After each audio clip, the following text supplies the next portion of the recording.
Uğup alыңızдар. Бүгүnkү күнгө өтө керектүү маселе. Пайгамбарыбыз саллаллаху алейхи ва саллям айтты: "Ey эркектер, таза болгула. Аялдарыңар таза болот. Силер кандай болсоңор, ошолор ошондой болот." Эркектерге Алла субханаху пайгамбарыбыз айтты: "Зынадан, өзгөчө зынадан таза болгула. Аялдарыңар таза болот.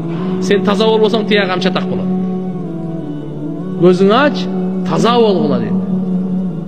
Акнике менен гана кошулгула. Кандай болгон чакта таза болгула, аялдарыңарга таза болгула. Таза болгула, аялдар таза болгула. Ата энеңерге жакшылык кылгыла, бала чакаңар силерге жакшылык кылат дейт.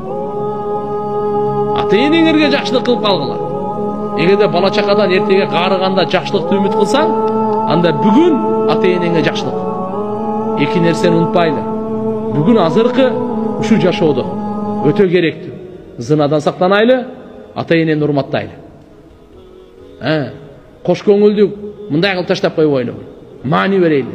Пайгамбарыбыз айткан, мен силерге аял затынан дагы коркунучтуу фитнадан башка ишти таштабай кетип атам дейт.